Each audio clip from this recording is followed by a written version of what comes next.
என் அன்பு பிள்ளையே, உனக்கான நன்மைகளைச் செய்து கொடுப்பதற்காகவே உன் தாயானவள் இன்று உன்னைத் தேடி வந்திருக்கின்றேன்.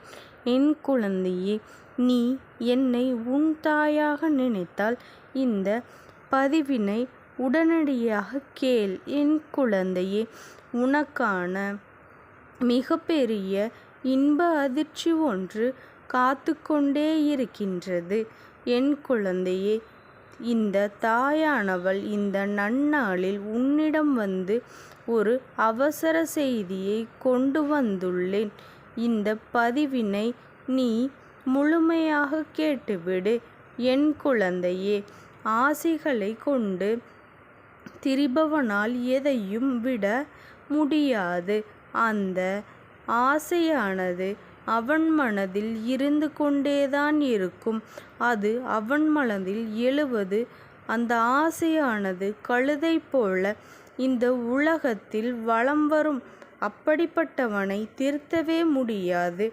என் குழந்தையே, உண்மையில் யோகி என்று கூறி வருபவன் முதலில் கடவுளின் உண்மையான ரூபத்தைக் காணத்தான் வருகின்றான்.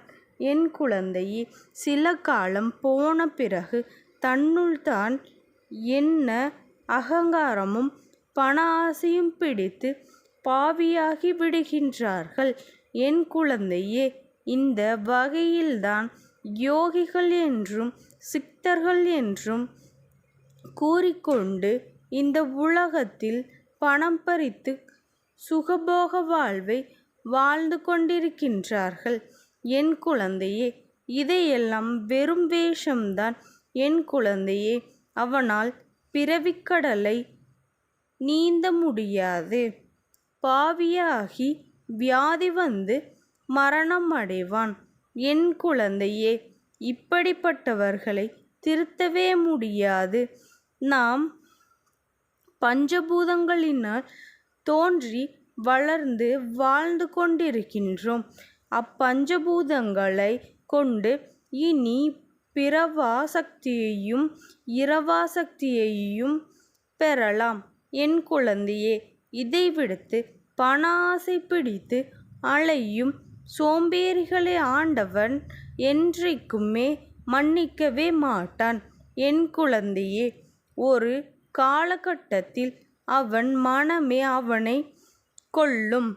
என் குழந்தையே, அம்மனமே ஆழம் உண்ட கண்டன். அது அழிவையே தரும்.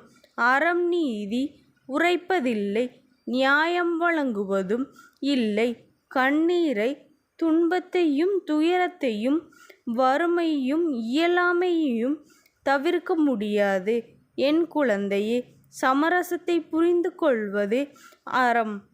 தாயானவள் நான் இருக்கின்றேன். உனக்கு நல்ல வழியை மட்டுமே நான் பிறப்பிப்பேன். என் குழந்தையே, நீ எதை நினைத்தும் கவலைப்படாதே.